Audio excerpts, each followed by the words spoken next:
Baiklah, sebelum kita mendengarkan keynote speech pada sore hari ini, izinkan kami mengundang Bapak Nicky Hogan, CEO dari Media Emiten News, untuk menyampaikan opening remarks pada sore hari ini. Pak Nicky Hogan adalah salah satu Kartono yang ikut berpartisipasi pada sore hari ini dan memberikan banyak insight. Pak Nicky Hogan. Oke, terima kasih Bu Cynthia. Yang kami hormati Destri Damayanti, Deputi Gubernur Bank Indonesia. Suara saya agak bergema. Oke, yang kami hormati Bu Cynthia dan Bu Neneng. Yang kami hormati Bu Hera, Ibu Susi dan Pak Teguh, narsum kita yang luar biasa pada sore hari ini. Oke, mudah-mudahan tidak bergema. Bapak Ibu semua, selamat sore, salam sejahtera untuk kita semua, salam sehat. Kita tahu bahwa teknologi itu pedang bermata dua, kira-kira seperti itu. Pedang bermata dua, satu sisi positifnya kita tahu kalau istilah anak-anak sekarang tuh kaum rebahan mah menikmati banget teknologi saat ini. Rebahan tapi makanan, pesan makanan langsung diantar ke depan pagar seperti itu. Positif dalam pengertian kita tahu banyak konteks ekonomi, perbankan dan lain-lain. Saat ini kita sudah dengar istilah perbankan digital dan lain-lain. Dan dalam hal pasar modal, kita biasa akrab di pasar modal, kita tahu begitu banyak kegiatan-kegiatan bisa dilakukan dengan sedemikian efisien dan itu berdampak kepada penambahan jumlah investor. Salah satunya, tahun lalu kita dengar Bursa Efek atau SRO menyampaikan terjadi peningkatan tertinggi sepanjang sejarah, bahkan di saat sedang pandemi seperti itu. Tapi di sisi lain, karena pedang bermata dua, otomatis ada sisi negatifnya. Sisi negatifnya yang pasti kita tahu soal hoax yang setiap hari selalu ada. Sisi negatif lain mungkin anak-anak kita yang hari-hari ini cuma numpang makan di ruang makan, selebihnya di kamar terus. Itu mungkin salah satu sisi negatifnya. Dan sisi negatif yang lain kita tahu juga soal disrupsi, kalau kita melihat itu dalam konteks yang negatif. Digital juga sama Bapak Ibu, bahwa digital terhadap perempuan juga adalah pedang bermata dua. Kita bicara positifnya tentunya sebenarnya dalam konteks bahwa kita tahu akses terhadap dunia teknologi saat ini memang lebih banyak dikuasai oleh kaum laki-laki. Jadi kalau kita bicara, kalau sampai perempuan tidak menempatkan atau memanfaatkan dunia digital teknologi, itu akan menempatkan perempuan pada resiko tertinggal secara ekonomi maupun secara sosial seperti itu. Akses perempuan ke internet kalau kita bandingkan dengan akses laki-laki kepada dunia internet itu sekitar 85%. Jadi sekali lagi bahwa laki-laki lebih banyak mengakses internet dibandingkan dengan perempuan. Tapi balik lagi bahwa dunia digital sebenarnya memungkinkan perempuan untuk melakukan lebih banyak hal lagi. Kita bicara banyak pekerjaan rumah tangga, ke pasar, memasak, dan lain-lain yang sebenarnya bisa dimanfaatkan dari kemajuan teknologi seperti itu, termasuk akses kesehatan untuk perempuan, untuk anak-anak, dan lain-lain. Tapi yang satu hal yang mungkin juga kita harus ingat bahwa termasuk di dalamnya adalah memanfaatkan dunia digital, entah itu e-commerce ataupun teknologi based business, untuk para perempuan mendapatkan atau menghasilkan uang perempuan. Ada namanya uang perempuan. Kalau uang laki-laki kita udah sering dengar kan, uang laki-laki. Sekarang saatnya perempuan juga harusnya punya uang perempuan dari memanfaatkan dunia digital seperti itu. McKinsey 2 tahun lalu, ada satu laporan 2 tahun lalu yang menunjukkan bahwa sebenarnya di Indonesia ada hal yang menggembirakan. Perempuan di Indonesia itu menghasilkan 35% dari total revenue e-commerce. Kalau kita bandingkan dengan yang offline itu hanya 15%. Jadi sebenarnya perempuan Indonesia sudah mulai memanfaatkan bisnis dari e-commerce seperti itu. Mari kita lihat sebentar. Kalau di China, di laporan itu disebutkan bahwa 55% bisnis internet baru itu justru dihasilkan oleh perempuan. Alibaba punya partner store yang sudah setara, antara laki-laki dan perempuan itu sama. Jadi kalau kita melihat satu data yang menarik juga bahwa dari total 147 perempuan terkaya di dunia, ya, yang dari e-commerce seperti itu, 114 itu adalah berasal dari China. 114 dari 147. Urutan berikutnya, urutan kedua adalah dari Amerika Serikat. Berapa banyak? Hanya 14. Jadi kalau ada pepatah peribahasa bilang, belajarlah ilmu sampai ke China, rasanya memang itu ditujukan untuk para wanita kelihatannya, kepada para perempuan. Jadi boleh belajar dari China. Tapi di sisi lain kalau kita perhatikan, ada juga negara India contohnya. India, laki-laki kebangsaan India atau kelahiran keturunan India boleh menguasai, kita tahu, dunia digital di setiap perusahaan-perusahaan ternama itu. Tapi justru yang kontras adalah bahwa wanita di sana, perempuan di sana sebenarnya mereka hanya menguasai atau mereka hanya sekitar 29% dari pemakai internet yang ada. Hanya 29%. Di daerah-daerah tertentu, di tempat-tempat terpencil, bahkan seorang perempuan dilarang untuk memakai handphone di luar rumah. Dan kalau ketahuan itu didenda. Jadi berbahagialah perempuan yang tinggal di Indonesia, karena masih boleh pakai handphone di mana-mana. Pada level company, pada level korporasi, perusahaan, dipercaya bahwa sebenarnya kesetaraan daripada gender itu terbukti mestinya baik untuk bottom line. Meningkatkan kualitas daripada pengambilan keputusan. Perempuan bagaimanapun tetap mempunyai kesempatan yang lebih luas dan dipercaya mampu termasuk dalam hal memimpin inovasi tanpa adanya gender bias atau bias secara gender seperti itu. Sekali lagi, Bapak Ibu, teknologi digital adalah pedang bermata dua.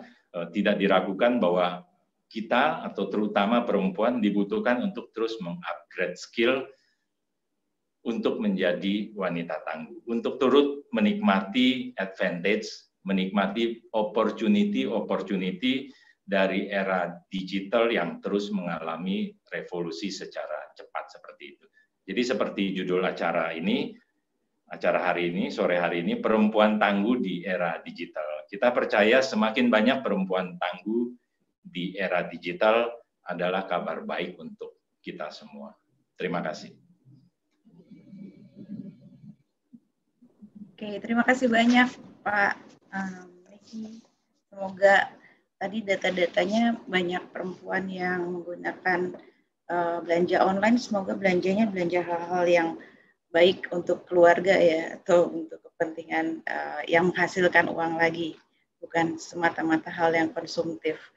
Oke, terinspirasi dari perjuangan dan kemandirian Ibu Kartini, Igiko dan Origin beserta pelaku pasar modal juga komunitas perempuan menggelar acara hari ini dengan tema Perempuan Tangguh di Era Digital, dengan keinginan untuk meningkatkan peranan dan partisipasi wanita di sektor moneter dan keuangan berbasis digital.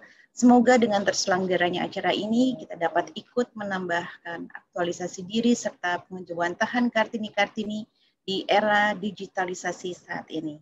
Untuk itu, sekiranya Ibu Destri Damayanti dapat memberikan arahan dan wejangan yang tentunya akan menjadi pijakan bagi kami, para Kartini, para wanita tangguh dalam berinteraksi. Kami persilakan Ibu Destri.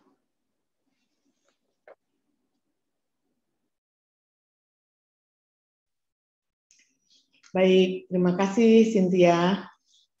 Oke, baik, terima kasih Cynthia. Yang saya hormati Bapak Niki Hogan, CEO Berita Satu Media Holding, Ibu Neneng Herbawati, sahabat saya, Ibu Cynthia Nadia, dan juga para narasumber, ada Ibu Hera, Ibu Susi Melina, Bapak Teguh, oh ada Kartono juga di sini. Assalamualaikum warahmatullahi wabarakatuh. Salam sejahtera untuk kita semua. Salam, Om Swastiastu, Namo Buddhaya, salam kebajikan. Selamat sore dan salam sehat selalu. Bapak Ibu sekalian, dan khususnya kepada Bapak Niki, tadi terima kasih Pak, karena ternyata speech-nya Bapak itu saya rasa sudah sangat menginspirasi kaum wanita gitu, dengan data-datanya yang akurat, karena bicara dengan data. Jadi di situ terlihat sekali Pak Niki juga meng-highlight betapa perempuan ini adalah potensi yang dimiliki oleh suatu negara. Dan di Indonesia, kalau kita lihat dari jumlah populasi, perempuan dengan lelaki itu berimbang. Jadi artinya kalau kita memberdayakan perempuan, maka tentunya ekonomi kita itu juga akan menjadi makin potensial. Saya ingat ada laporan World Bank yang menyampaikan bahwa kalau ada tambahan 25% lagi dari perempuan yang sekarang ini berada di kelompok angkatan tenaga kerja, ya, karena kita tahu tingkat partisipasi angkatan kerja perempuan itu baru 53% dari total populasi perempuan. Sementara kalau laki-laki itu 82%. Nah, World Bank itu studinya terbaru mengatakan bahwa kalau 25% lagi ada tambahan wanita masuk di dalam TPAK kita, maka PDB kita ini akan meningkat, ada tambahan sekitar 2,9% dari PDB kita. Jadi itu saja sudah menggambarkan betapa potensinya perempuan di Indonesia. Dan juga sesuai dengan tema hari ini, perempuan tangguh di era digital, ini saya rasa ini adalah kali keberapa sepanjang bulan April ini saya diminta untuk bicara terkait dengan masalah perempuan tangguh, perempuan hebat, dan sebagainya gitu ya. Karena kebetulan juga samaan ini adalah Hari Ibu Kartini. Tapi buat saya, setiap bulan, setiap saat itu adalah Hari Ibu Kartini, di mana Ibu Kartini adalah sosok panutan kita semua, karena walaupun kita juga banyak mempunyai pahlawan-pahlawan wanita, ada Cut Nyak-Dien, ada Ibu Dewi Sartika gitu ya, tapi Ibu Kartini ini terasa menjadi sangat terasa sekali buat kita semua kaum wanita, karena dari beliau secara langsunglah beliau yang memperjuangkan kesetaraan wanita dengan pria, dan beliaulah yang menuntut adanya persamaan hak untuk pendidikan dan hak untuk berkarya antara pria dengan wanita. Dan juga Ibu Kartini lah juga yang mendorong bagaimana kita bisa memberikan manfaat kepada banyak orang. Jadi kita memberdayakan orang-orang sekeliling kita.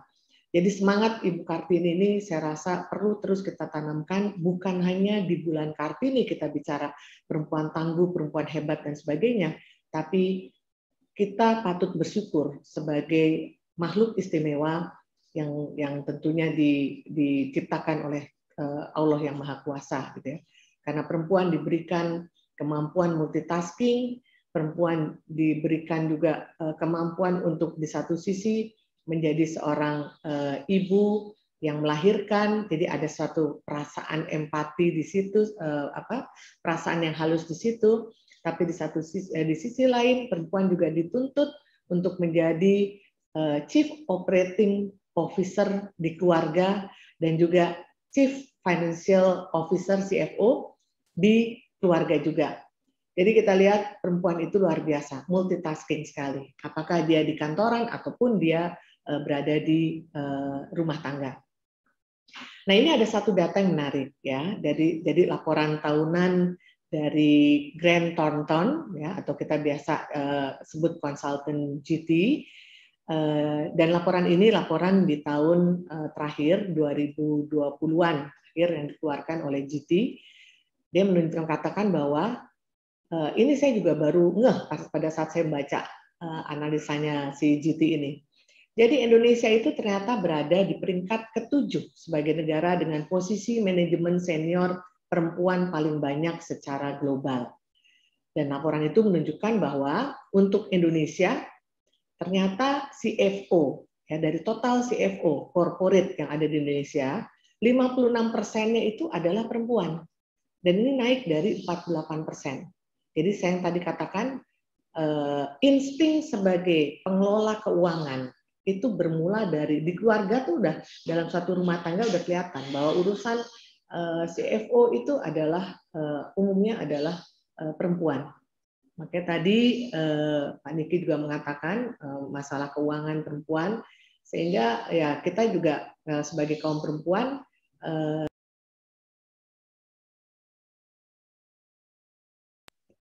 oke, tiba-tiba saya di-mute. Ada yang marah kali ya. Operatornya laki-laki, jangan-jangan nggak suka sama saya. Mohon maaf. Jadi kalau di keluarga kan kita mengenal istilah ya Pak Niki ya. Uang istri adalah uang istri, uang suami adalah uang istri gitu. Karena biar dikelola oleh perempuan secara optimal. Data juga ada loh, ini menunjukkan saya dulu di bank lama bahwa dan juga kita lihat dari beberapa institutional finance institutional kayak Grameen Bank, mereka cenderung memberikan kredit-kredit ya khususnya untuk di mikro itu kepada perempuan. Dan saya waktu di bank saya juga penasaran, saya lihat data kami, coba lihat dong, dipecah perempuan dengan laki. Ternyata untuk perempuan itu NPL-nya relatif lebih rendah daripada pria. Dan Grameen Bank juga sama. Kenapa mereka memberikan kepada perempuan? Karena perempuan itu memang mempunyai kecenderungan ya, mohon maaf ini kalau ada para bapak-bapak Kartono. Tapi perempuan itu kecenderungan mempunyai kemampuan untuk mengelola keuangannya secara baik dan juga mempunyai disiplin. Gitu. Nah jadi ini yang saya rasa nggak heran kalau kita melihat angka bahwa 56% dari CFO itu adalah perempuan. Nah, Bapak Ibu sekalian, kita tahu bahwa adanya pandemi COVID-19 ini membuat segalanya itu berubah. Ya. Jadi yang tadinya masalah kesehatan, kemudian mempengaruhi kemanusiaan dan kehidupan sosial, dan itu akhirnya memukul ekonomi kita dan akhirnya juga mempengaruhi keuangan kita. Ya. Jadi kita menghadapi situasi yang sangat extraordinary sekali. Dan kebijakan di berbagai negara, termasuk di Indonesia, itu juga dilakukan secara extraordinary. Namun menariknya, pandemi COVID-19 ini sebenarnya bisa kita sebut sebagai Chief Operating Transformation, atau COT. Ya, atau COT. Kenapa?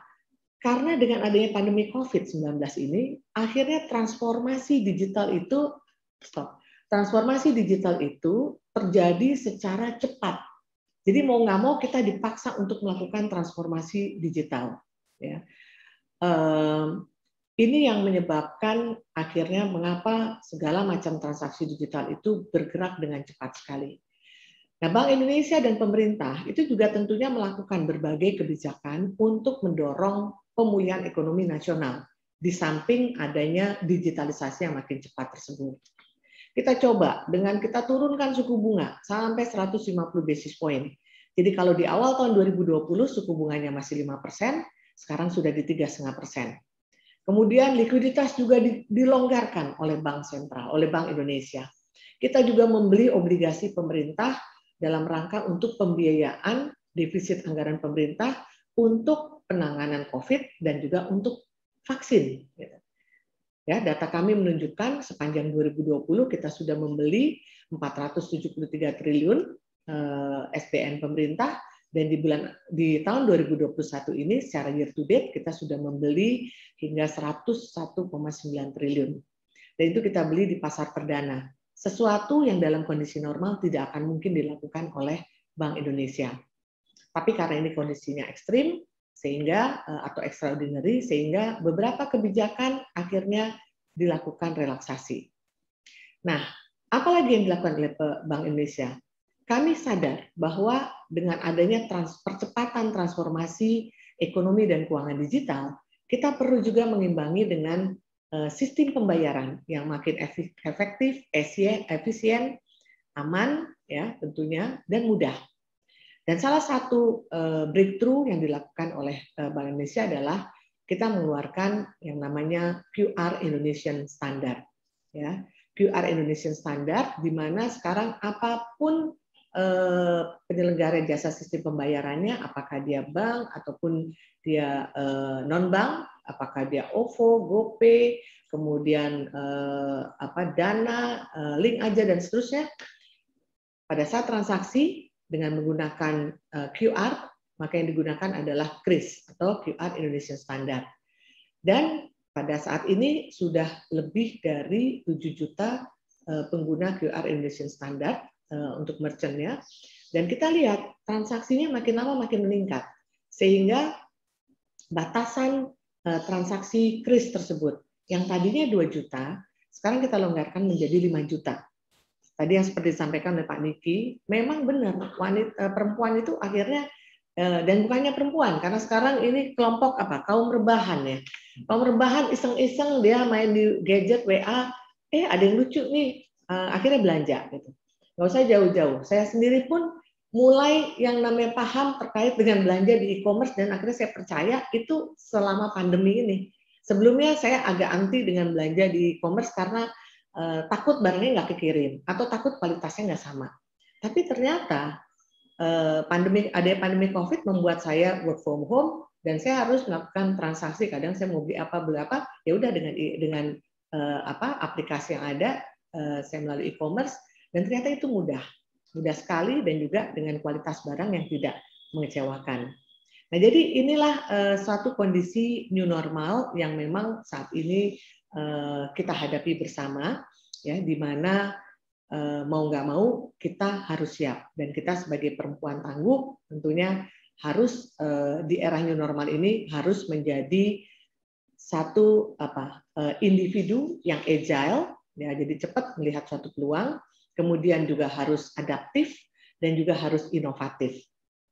Nah, ada yang menarik lagi. Ada studi yang dilakukan oleh Google, Temasek, dan Bain Company, di mana mereka melihat potensi kenaikan ekonomi digital di Indonesia dari tahun 2020 sampai nanti 2025 itu luar biasa besar sekali. Jadi kalau tahun 2020 sekarang baru sekitar 44 miliar ya potensi ekonomi dan keuangan digital Indonesia, di tahun 2025 diperkirakan akan naik menjadi 124 miliar. Tapi tentunya ini harus diimbangi dengan adanya kemampuan Indonesia untuk membangun infrastruktur digital. Dan ini juga kami terus melakukan rapat pertemuan dengan Kementerian Keuangan, dan mereka juga menyatakan bahwa adanya COVID ini, yang tadi saya katakan COT, Chief Operating Transformation, membuat alokasi infrastruktur yang tadinya mungkin untuk telekomunikasi itu relatif terbatas, itu akhirnya dinaikkan. Karena kita semua paham bahwa game changer kita ke depan itu adalah ekonomi dan keuangan digital. Dan untuk itu harus disupport oleh infrastruktur yang optimal. Dan ini sudah dinyatakan juga sebenarnya oleh Pak Presiden di bulan Agustus tahun 2020 bahwa percepatan transformasi digital itu harus dilakukan. Dan beliau mengadres ada 5 hal. Yang pertama adalah perluasan akses dan peningkatan infrastruktur digital. Kemudian kedua, penyiapan roadmap transformasi digital untuk sektor strategis. Kemudian yang ketiga, percepatan integrasi pusat data nasional. Yang keempat, penyiapan SDM talenta digital. Dan kelima, penyiapan regulasi, skema pendanaan, dan pembiayaan untuk transformasi digital. Jadi bahwa digital itu sekarang memang sudah ada tidak bisa kita hindari, itu suatu keniscayaan, dan kita yang tadinya gaptek itu mau nggak mau kita harus mau belajar digital. Bank Indonesia memperkirakan e-commerce, ya, transaksi e-commerce dalam 1 tahun ini akan meningkat sebesar 33,2%. Jadi kita perkirakan by end of this year maka transaksi e-commerce itu akan mencapai sekitar 337 triliun rupiah, atau meningkat sebesar 33,2%. Kemudian transaksi uang elektronik itu akan tumbuh sekitar 32,3%, menjadi 266 triliun. Jadi penggunaan uang kas uang kertas ataupun logam itu akan berkurang juga. Uang elektronik, orang lebih nyaman menggunakan uang elektronik atau melakukan transaksi perbankan melalui digital banking yang kita perkirakan tumbuh sekitar 19,1%. Dan kami juga sudah memperkirakan untuk jangka menengah dan jangka panjang bagaimana nanti ekonomi dan keuangan digital ini akan terus makin tumbuh di Indonesia.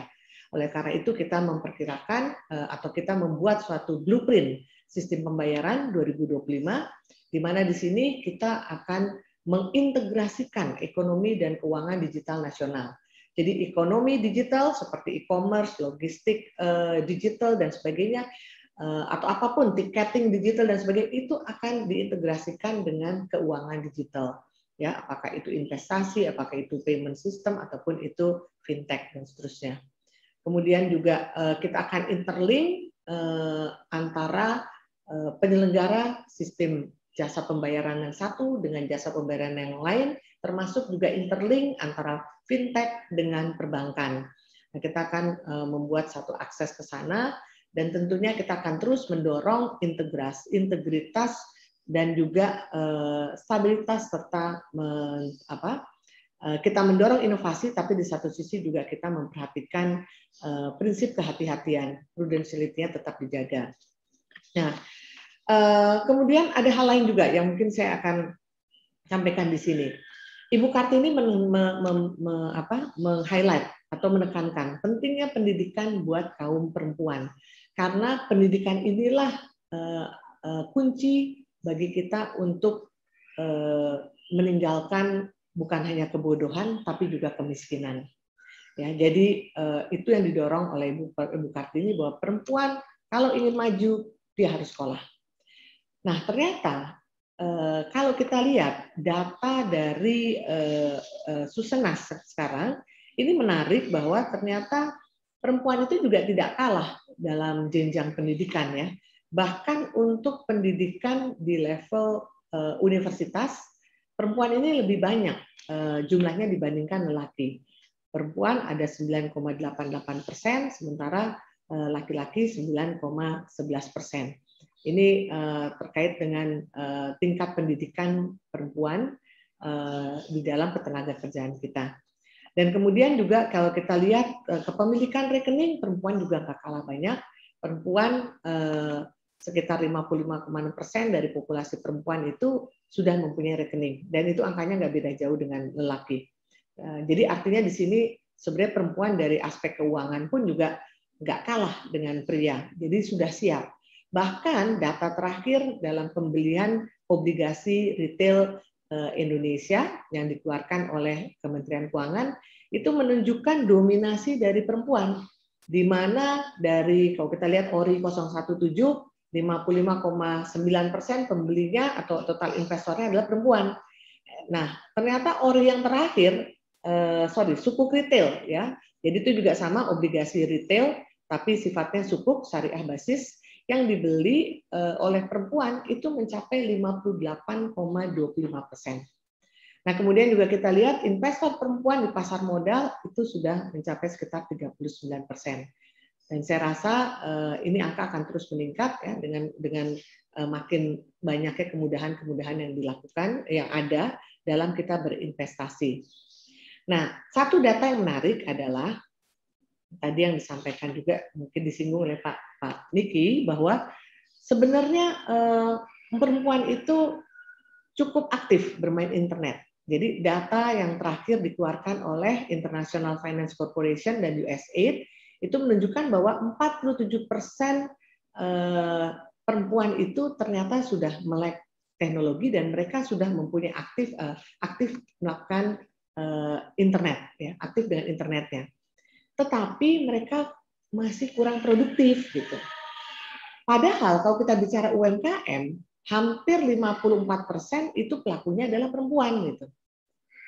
Dan juga dari jumlah karyawan juga 97% itu dari UMKM adalah perempuan.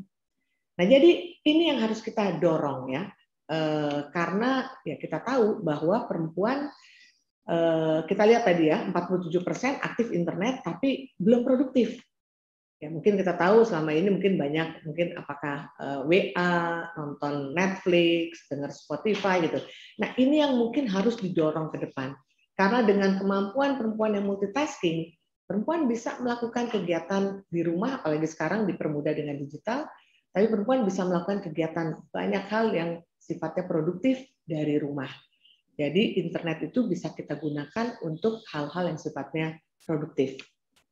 Nah, terakhir mungkin yang saya ingin highlight sekali lagi bahwa saya ingin menekankan lagi bahwa potensi perempuan itu luar biasa besar, dan itu sudah disampaikan oleh World Bank bahwa dengan adanya tambahan 25% dari perempuan yang saat ini bekerja, tambahan lagi, nah ini akan menyebabkan ekonomi kita akan makin terakselerasi dengan adanya tambahan hampir 3% dari PDB kita. Jadi sekali lagi mungkin saya ingin mengucapkan terima kasih untuk panitia yang telah menyelenggarakan acara ini untuk para perempuan tangguh tentunya, saya berharap, karena topiknya menarik, apalagi kita berada di era digitalisasi ini. Dan satu quote yang saya ingin sampaikan dari Bu Kartini, dan saya rasa tepat sekali untuk kita dalam situasi sekarang, yaitu jangan pernah menyerah jika kamu masih ingin mencoba. Jangan biarkan penyesalan datang, karena kamu selangkah lagi untuk menang. Demikian dari saya yang saya bisa sampaikan, mudah-mudahan bisa bermanfaat bagi rekan-rekan sekalian. Terima kasih atas perhatiannya, dan wabillahi taufik wal hidayah. Wassalamualaikum warahmatullahi wabarakatuh. Terima kasih. Waalaikumsalam. Terima kasih banyak atas pidato inti yang telah disampaikan Bu Destri. Kami mohon kesediaan Bu Destri untuk mengadakan foto bersama, Bu, dengan seluruh partisipan ya. Oke, boleh teman-teman semua boleh dibuka videonya supaya bisa kelihatan mukanya dan kita bisa berfoto bareng dengan Bu Destri. Kesempatan yang langka karena susah nyulik Ibu Destri di tengah-tengah kesibukannya. Lisa, boleh disiapkan fotonya? Oke, mungkin kita boleh narasumber dulu. Ya, boleh. Oke, ditunggu sebentar ya. Udah, Lisa? Oke. Sekarang kita untuk narasumber dulu. 1, 2, 3.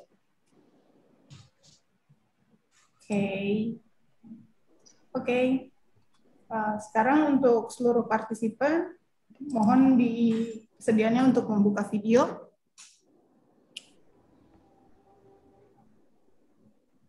Ya, kita bisa foto bersama.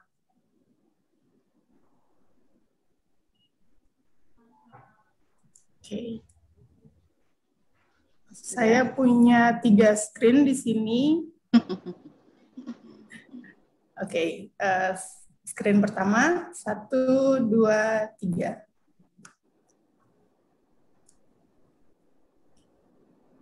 Oke. Kemudian page yang kedua. 1, 2, 3. Oke. Kebetulan di page yang kedua hanya nama-nama aja. Dan page yang ketiga. Masih ada? Oke, sudah semua. Oke, terima kasih banyak, Lisa. Satu lagi, Bu Des, boleh diberikan e-certificate dari teman-teman yang menyelenggarakan acara pada sore hari ini. Ucapan terima kasih sekali lagi Bu Destri karena udah bersedia untuk hadir dan memberikan arahannya. Semoga kita jadi perempuan yang tadi yang agile, yang multitasking tapi agile, adaptif, inovatif dan produktif di era digital ini. Lisa, boleh diberikan untuk Ibu Destri. Ini Bu Neneng kali yang menyerahkannya ya, Bu Neneng. Ucapan terima kasih kepada sahabatnya. Terima kasih, sama-sama. Terima kasih loh. Ya, kapan-kapan. Bu Neneng Bu Destri masih bisa stay atau udah harus pergi? Saya jam 5 ada meeting lagi. Oh, oke. Baik. Ya. Terima kasih banyak ya, Bu. Terima kasih. Sukses ya. Terima kasih. Pak Niki. Sukses ya acaranya. Ya, terima kasih Bu Destri. Sampai ketemu. Bu Destri, sampai ketemu lagi. Sore. Sore. Ya, aku lihat banyak teman-teman dari Bank Indonesia juga ya. Ada Pak Iwan, ada teman-teman dari market juga. Oke. Now adalah saatnya untuk para panelis. Sore hari ini ada 3 panelis. Ada panelis pertama, Teguh Kurniawan Hermanda. Dia adalah Ketua Asosiasi Pedagang Aset Kripto Indonesia, Aspakrindo, atau terkenal juga dia sebenarnya dengan founder TKO ya, kalau teman-teman yang doyan kripto-kriptoan, ini adalah salah satu founder toko kripto di Indonesia. Kemudian yang kedua adalah panelis kita adalah Ibu Hera F. Harin, Executive Vice President Sekretariat Corporate Communication Bank Sentral Asia. Yang ketiga, Susi Melina. Kalau ini sih semua orang di capital market wajib kenal karena dia adalah CEO MNC Sekuritas dan banyak kiprahnya di capital market. Hopefully kita bisa selesai jam 6 kurang seperempat sebelum beduk maghrib. Jadi kepada para penulis kami persilakan untuk memulai paparannya. Mungkin nggak terlalu lama ya waktunya karena Pak Manda juga harus cepat-cepat berangkat. Sekitar 5-10 menit bisa? Ya, silakan ya. Silakan Pak Teguh Kurniawan Manda. Oke, terima kasih Bu Cynthia, terima kasih Bu Susi, udah hadir juga sebagai narasumber, ada Bu Vera juga, ada Pak Niki, dan ada Bu Neneng.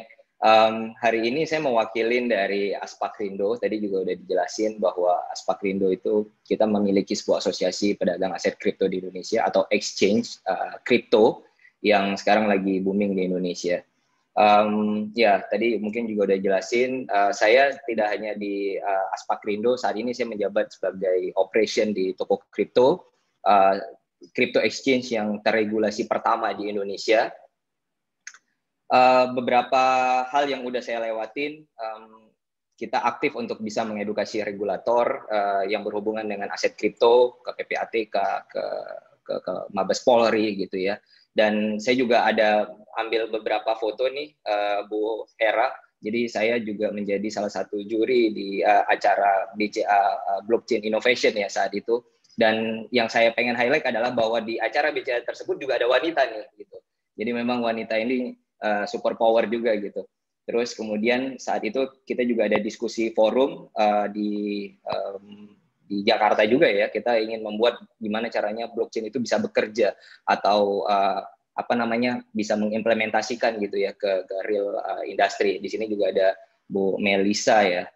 Ya kalau nggak salah saya namanya Bu Melisa saat itu yang juga hadir untuk diskusi. Oke, tanpa berpanjang, kita akan diskusi sedikit aja, waktu saya juga nggak banyak dikasih oleh panitia ya Bu Cynthia. Jadi sedikit saya ingin bahas sebenarnya apa aset kripto dan apa sebenarnya teknologi blockchain. Saya bawa ini menjadi 2 sesi, basic dari informasi tentang aset kripto dan teknologi blockchain, dan yang kedua adalah apa hubungannya dengan wanita atau perempuan tangguh. Blockchain yang Bapak Ibu juga mungkin sudah akrab atau sudah pernah baca yang lagi hype sekarang, itu adalah sebuah teknologi protokol sebenarnya. Bagaimana sebuah teknologi ini bisa mencatat dengan sistem yang sifatnya desentralisasi, bahwa data yang disimpan itu memiliki banyak pencatatan dan kemudian orang memiliki kesepadanan gitu ya terhadap data tersebut yang dicatat. Nah, teknologi blockchain ini bisa dikatakan adalah salah satu teknologi yang akan menjadi teknologi yang akan mengeliminasi intermediary party. Nah, bukan pada persoalan intermediary partinya, tetapi bagaimana kita bisa membuat yang sudah efektif itu bisa menjadi lebih efektif lagi, gitu Pak. Jadi kalau tadi juga Pak Niki menjelaskan tentang kaum rebahan, nah kita ngelihat bahwa ini kan go global ya, go global terhadap digital gitu. Nah, go global digital ini tadi, kalau di luar sana, ini kita bisa lebih membuatnya lebih efektif lagi, Pak. Nah, dari blockchain teknologi itu tadi, banyak orang yang kemudian mengasosiasikan bahwa, oh ini sebuah teknologi yang masih awam, ini teknologi yang erat hubungannya dengan Bitcoin gitu ya. Bitcoin itu kan sekarang masih banyak nih berita yang seliweran di luar sana gitu ya, Pak ya. Bahwa yang perlu diingat, teknologi blockchain itu tidak hanya untuk membuat kripto-kriptoan gitu, tetapi kemudian teknologi blockchain ini bisa masif gitu untuk bisa nge-solve beberapa problem. Nah, ada beberapa hal yang kemudian diperhatikan ketika teknologi ini berjalan gitu ya. Bagaimana kemudian teknologi ini bisa nge-solve real problem, terus kemudian teknologi ini juga bisa berhubungan antara satu blok ke blok yang lainnya. Jadi tadi yang saya sampaikan bahwa teknologi blockchain ini adalah pencatatan, dan antara pencatatan satu dan pencatatan lainnya itu saling berhubungan. Jadi akan sangat susah untuk kemudian dimanipulasi seperti itu. Adapun kelebihan dari teknologi blockchain itu ada banyak banget gitu. Tetapi saya coba highlight untuk 5 hal. Yang pertama adalah sifatnya yang immutable. Jika kita melakukan pencatatan di teknologi blockchain, maka tidak ada orang atau tidak ada satu pihak pun yang akan bisa mengganti data tersebut. Yang kedua, sifatnya itu transparan. Jadi siapapun orangnya itu akan bisa melihat dan bisa mengambil partisipasi di dalam ekosistem tersebut. Yang ketiga, yang saya sampaikan tadi bahwa teknologi blockchain ini berjalan dengan semua sistem computerized gitu, bahwa kita bisa menekan biaya transaksi, maka ini juga yang kemudian akan membuat lebih efektif dan lebih efisien. Karena memang tidak ada sifatnya yang tengah, ya, tidak ada pihak yang tengah, maka tidak ada yang namanya operation hours, Pak. Jadi tidak ada operation hours, inilah yang memungkinkan transaksi itu bisa berjalan jadi lebih cepat lagi. Dan yang terakhir adalah karena sifatnya yang transparan, untuk semua orang yang ada di belahan dunia manapun itu akan bisa melihat gitu. Dan karena memang sifatnya transparan inilah teknologi blockchain itu dianggap yang paling aman saat ini. Nah, ini yang paling penting dan saya juga akan highlight hari ini, Ibu dan Bapak. Biasanya saya Bapak dan Ibu, ini mungkin saya balik karena pasti lebih banyak ibunya. Jadi Ibu dan Bapak, bahwa saat ini di Indonesia kita tidak lagi menamainya sebagai cryptocurrency. Kita buat itu dengan istilah aset kripto. Bahwa kripto di Indonesia boleh diperdagangkan, dijual ataupun dibeli, tetapi sebagai komoditi. Dan semua itu diatur di bawah peraturannya Bapepti. Nah, dengan definisi yang sudah diatur di bawah peraturan Bapepti ini, kita bisa lihat bahwa aset kripto di Indonesia sudah tidak menjadi sebuah isu yang apakah ini sah atau tidak sah, legal atau tidak legal. Udah sangat jelas tergambar bahwa aset kripto sudah menempati sebuah industri tersendiri nih, menjadi sebuah alternatif investasi baru. Nah, kalau kegunaannya tadi saya sudah sampaikan bahwa dia distribusi buku besar atau distribute ledger, dan yang kedua adalah dia peer-to-peer, jadi tidak ada lagi yang namanya intermediary party. Aset kripto itu ada banyak jenis, Bapak Ibu. Jadi kalau Bapak Ibu sekalian taunya adalah Bitcoin, Ethereum, wah Bitcoin harganya naik, terus kemudian turun, atau kemudian aset kripto lainnya. Bahwa aset kripto itu ada banyak jenisnya, Pak. Sama kayak di capital market itu ada beberapa kategori ya. Kalau di aset kripto itu ada yang namanya utility token, ada yang namanya asset backed token, ada yang namanya security token juga. Nah, masing-masing kategori ini memiliki tingkat volatile yang berbeda dan juga memiliki dari kegunaan yang berbeda-beda pula. Nah, ada lagi yaitu decentralized finance. Nah, ini yang paling banyak ditakutin beberapa institusi bank ya, kalau saya boleh sampaikan gitu. Karena decentralized finance ini mereka bisa berjalan dengan metode yang sudah dipercayain oleh ekosistem gitu, dan kemudian ini bisa efektif berjalan di berbagai negara saat ini. Dan yang terakhir jenisnya itu adalah non-fungible token. Nah, ini adalah token jenis baru gitu yang sekarang lagi hype yang berjalan di dunia. Jadi token fungible token ini lebih ke arah bagaimana kita bisa melakukan pemecahan dari ownership dari sebuah aset. Nah, sesi kedua saya akan menyampaikan beberapa fakta dan data yang penting nih, Bu Cynthia. Jadi bagaimana sebenarnya peran perempuan dalam perdagangan aset kripto, terutama di Indonesia? Kita melihat data ya, saya sendiri di toko kripto, kita melihat bahwa perempuan itu aktif dan agresif melakukan investasi aset kripto. Dan setiap tahunnya itu selalu meningkat. Nah, ini juga cukup menarik perhatian kita. Di 2020 kemarin itu masih di angka 13-14% gitu. Tetapi sekarang kita bisa sampaikan bahwa jumlah investor perempuan itu udah menyentuh hampir dari 20% gitu. Jadi most likely sudah di 20%, atau kurang lebih 1 juta masyarakat dewasa. Kalau kita ngomongin tentang 270 juta penduduk masyarakat Indonesia, 5 juta itu sudah menjadi investor di aset kripto, Bapak Ibu.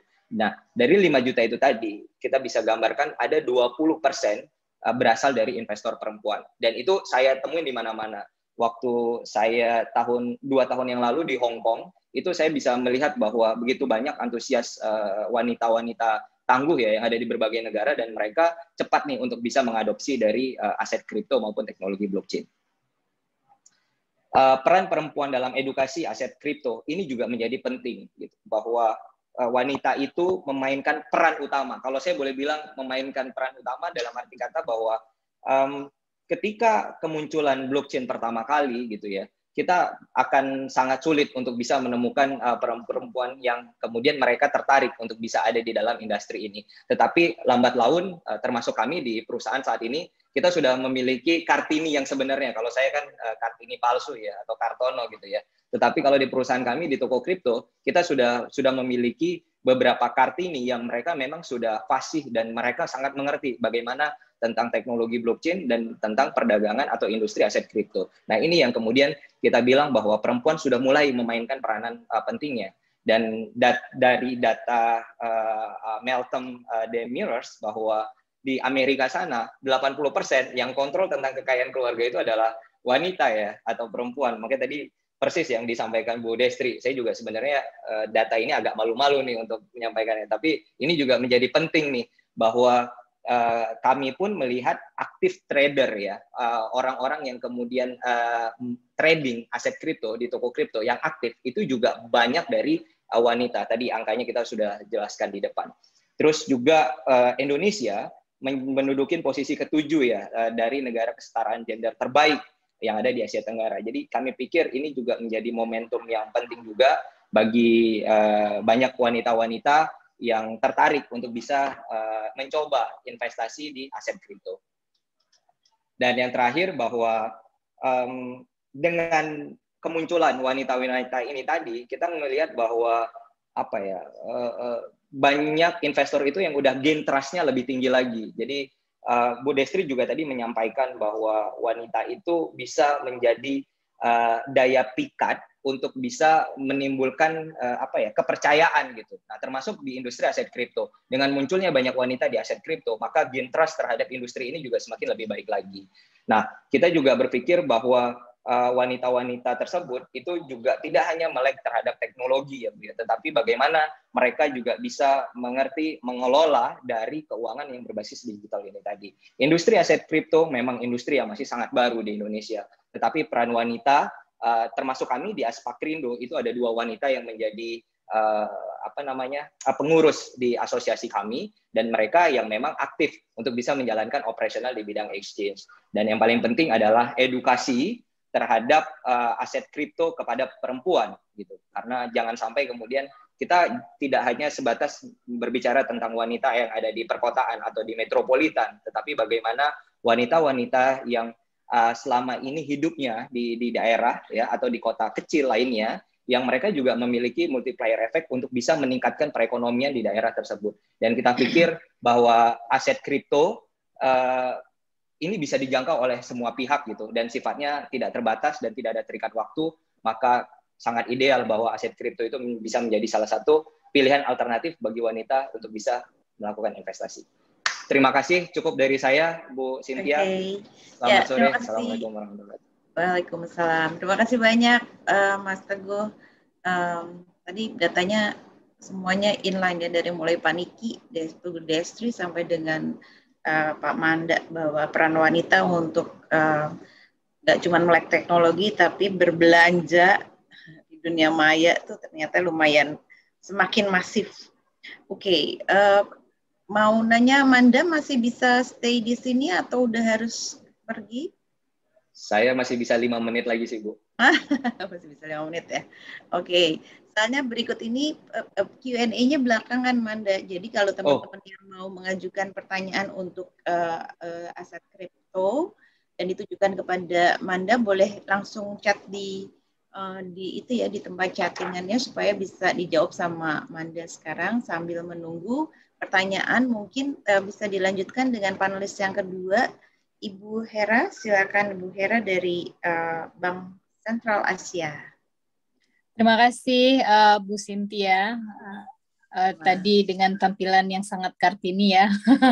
Terima kasih juga Pak Nicky Hogan, juga tadi sebelumnya ada Ibu Destri, juga Mas Teguh, yang sebelumnya kita mungkin jumpa ketika kolaborasi dalam penyelenggaraan FinHack BCA ya. Thank you juga dari Isigo dan juga The Origin, Mbak Neneng untuk mengundang saya hadir di sini ketika Mbak Neneng hubungi saya untuk bicara mengenai perempuan di era digital, perempuan tangguh, saya langsung oke gitu. Oke, Bapak Ibu, saya punya waktu 10 menit. Mungkin boleh langsung kita memilih topik Women in Digital Economy, Grow with BCA, karena kita pikir kesetaraan gender itu terkait dengan tumbuh dan kembang bersama. Khususnya dalam hal ini adalah perempuan. Bukan bicara mengenai kompetisi antara perempuan dan laki-laki, tapi bagaimana potensi dan opportunity bisa sama tanpa membedakan gender. Mungkin kita ke slide selanjutnya. Sebenarnya slide pertama ini tadi sudah relatif banyak dibahas. Tadi Pak Niki juga sharing bagaimana di China mengenai e-commerce-nya 55% ada dari kalangan perempuan, bahkan orang terkaya dari China 114 dari 147 itu adalah perempuan ya. Jadi luar biasa kita kalau berkiblat pada suksesi China dan juga perempuannya. Sedikit saja tadi Bu Destri juga sudah menyampaikan angka ini bahwa Indonesia memang merupakan negara dengan potensi digitalisasi ekonomi yang sangat besar, bahkan di tahun 2025 kita merupakan yang terbesar di Asia Tenggara, sekitar 124 billion USD di tahun 2025 dan itu meningkat 23%. Dan kalau kita lihat juga selama pengetatan yang dilakukan oleh pemerintah sejak kasus pertama COVID di Maret 2020, kita lihat bahwa ternyata 37% new digital service customers itu muncul. Dan bahkan 70% customer baru yang bertransaksi, beraktivitas di digital juga tumbuh.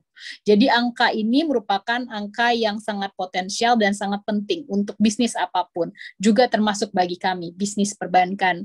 Dan kalau misalkan kita lihat juga data e-commerce itu juga mendrive ekonomi di tahun 2020, tadi juga sempat disampaikan juga, jadi saya tidak akan berlama-lama di sini, bahwa memang untuk e-commerce sendiri memiliki angka yang sangat menarik ya untuk kita lihat peningkatannya. Kalau kita lihat di situ dari menjadi 83 billion ya di tahun 2025, dan kalau kita lihat porsinya Indonesia sendiri bisa mengambil porsi sekitar 42% di regional.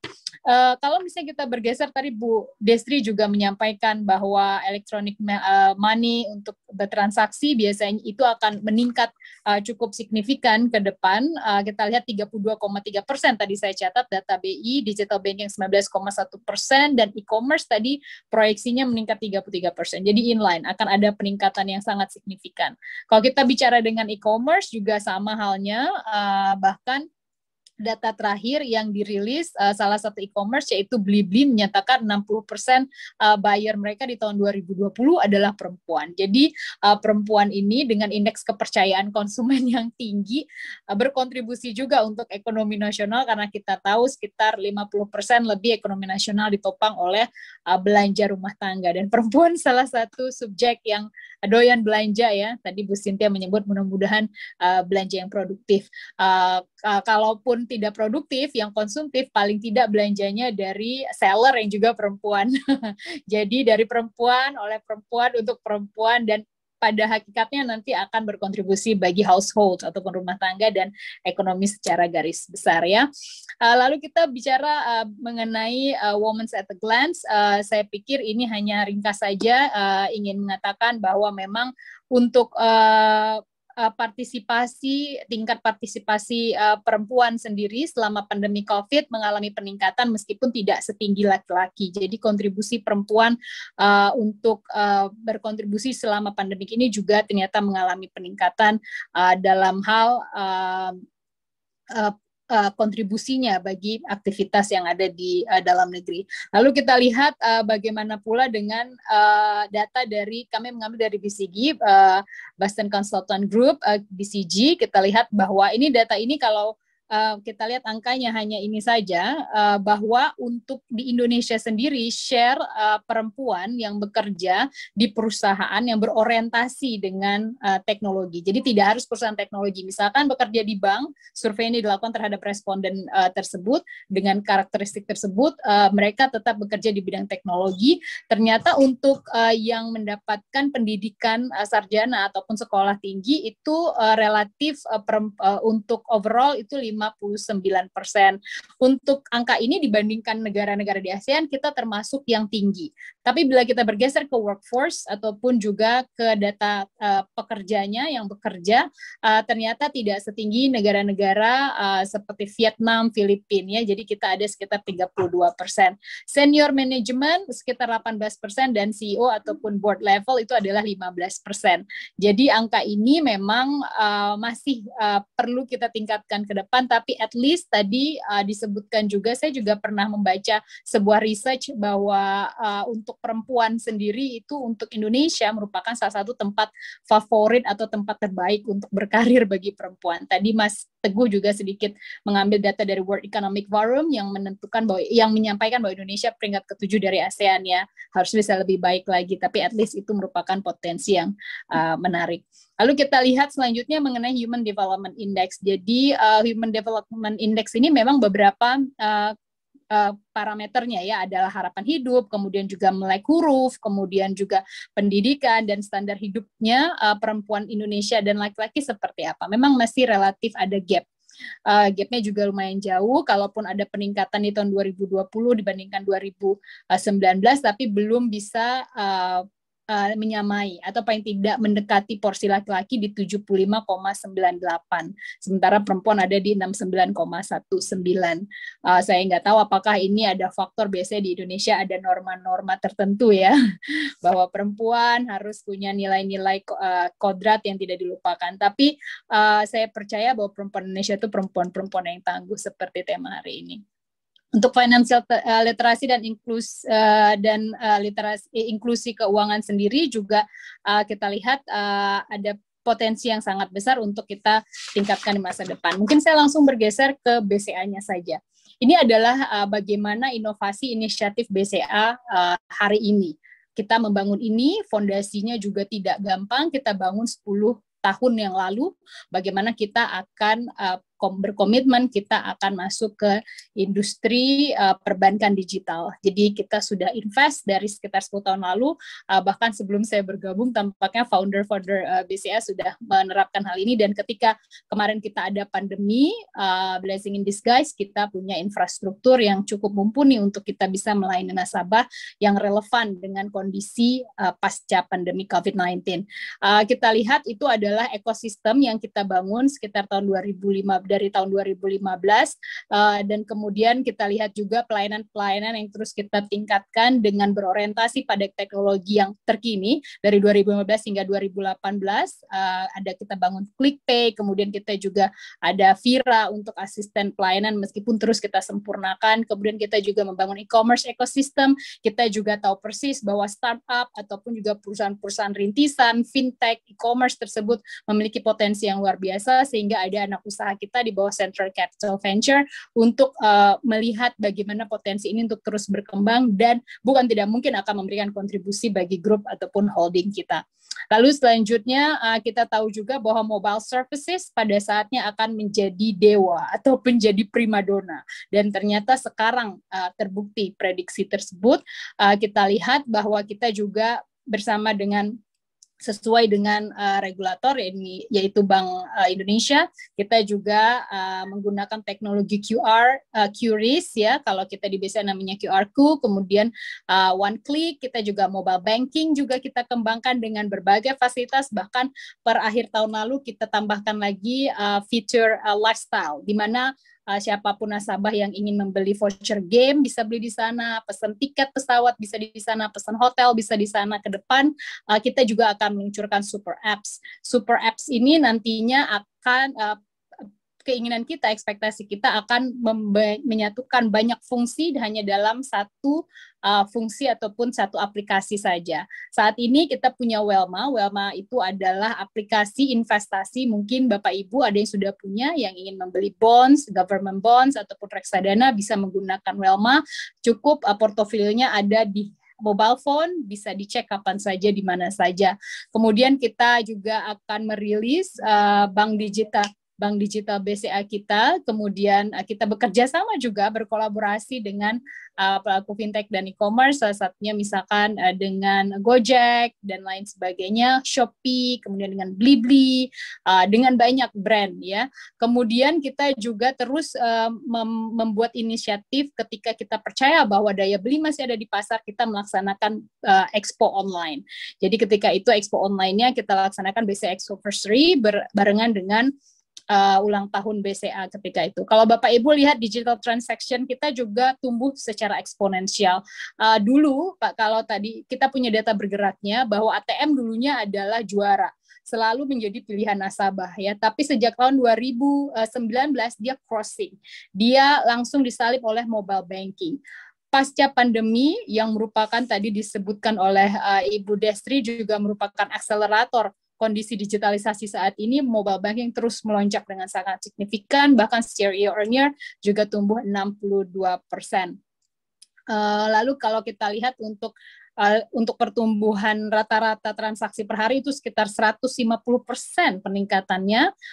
Kemudian kalau kita lihat untuk online account, jadi kita juga untuk membuka rekening kita juga saat ini sudah bisa secara online. Butuhkan waktu sekitar 10 menit saja, nanti akan dibantu Bapak Ibu, dan itu peningkatan pembukaan rekening online itu 193%. Bahkan kita sampai mencapai 7-8 ribu pembukaan online, pembukaan rekening online di Bank BCA. Jadi API transaction juga merupakan salah satu backbone karena kita bekerja sama dengan merchant untuk mereka bisa memberikan fasilitas transaksi dengan digitalisasi dengan buyer-buyer mereka, dan ini meningkat 3,5 kali, dan saat ini kita sudah bekerja sama dengan sekitar 356 ribu merchant di seluruh Indonesia. Next-nya. Nah, kita juga di BCA punya komitmen yang sangat strong untuk isu mengenai sustainability, karena kita percaya bahwa kita bukan hanya perusahaan yang berorientasi melulu tentang profit, tapi kita juga memikirkan mengenai people ataupun society, memberikan positive impact untuk society. Lalu kemudian kita juga memberikan yang terbaik untuk planet ya, sehingga kita tahu saat bahwa kita harus ada di track yang kita sepakati bersama. Dan untuk saat ini kita juga punya satu subdivisi khusus yang akan mengurusi mengenai ESG ataupun Environmental, Social, and Governance. Dan itu ada di tim saya kebetulan, di divisi saya. Jadi itu adalah menjadi foundation yang sangat kuat, dan kita akan terus mengeluarkan kebijakan-kebijakan sesuai dengan roadmap yang kita sepakati. Ada 3 pilar: responsible banking, sustainability culture, dan social value creation. Dan kalau kita mungkin acuan atau referensinya adalah Sustainable Development Goals. Ada 17 poin untuk BCA pada roadmap tahap pertama. Kita akan membidik 9 goals ya, dan salah satunya adalah kalau kita lihat adalah gender equality. Dan untuk berkomitmen implementasinya, dari kita percaya bahwa nilai ini memberikan dampak positif bagi society, kita lihat bagaimana BCA terus mendorong women empowerment. Kita lihat untuk posisi kepala cabang dari BCA saat ini 56,7% diisi oleh perempuan, dan mereka ketika mereka akan mengalami peningkatan karir, mereka tentu dites bersamaan dengan laki-laki dan perempuan, jadi sama capability-nya, kemudian requirements-nya juga sama, dan ternyata mereka bisa lolos sesuai standar yang sudah ditetapkan. Maka hampir 60% perempuan saat ini berada pada posisi kepala cabang ya di BCA seluruh Indonesia. Lalu kalau kita lihat juga untuk kesempatan mendapatkan promosi, 64,1% perempuan itu mendapat kesempatan yang sama untuk mendapatkan promosi. Dan kemudian kalau kita lihat lagi, bedah lagi middle up manager, posisi ini 47,7% juga diisi oleh perempuan. Lalu kemudian kalau kita lihat untuk rata-rata training per jamnya untuk perempuan juga kita lihat sekitar 41,1 ya jam ya. Jadi itu lebih tinggi dibandingkan laki-laki. Kita juga menyiapkan ruang laktasi untuk ibu-ibu yang anaknya baru lahir, baik itu di kantor pusat maupun di kantor-kantor cabang dan juga kanwil yang ada di seluruh Indonesia.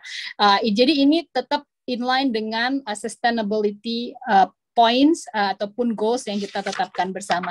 Mungkin nextnya saya akan berikan gambaran bagaimana kontribusi BCA ini yang tadi saya ceritakan adalah internal ya. Jadi salah satu juga di BCA kayak saya juga bisa untuk fasilitas kesehatan dari perusahaan saya bisa menanggung suami dan 3 anak saya. Jadi banyak perusahaan yang kalau perempuan biasanya tidak mendapatkan fasilitas kesehatan untuk suami dan anak. Tapi di BCA perempuan mendapatkan hak yang sama dengan laki-laki. Jadi hal tersebut juga menarik dan selama COVID juga kita meminta untuk para ibu-ibu hamil untuk stay di rumah, tetap bekerja tapi work from home gitu. Jadi hal-hal tersebut juga merupakan bagian yang kita lakukan dari internal. Kalau kita lihat mengenai eksternal, ini kita punya bendera namanya Bakti BCA, Empowering Women. Jadi ini adalah ibu-ibu seperti gambar di sebelah kiri, Dana Mandiri Sejahtera. Kita memberikan financing, kita memberikan bantuan kepada para ibu-ibu untuk mengembangkan bisnis mereka dari rumah.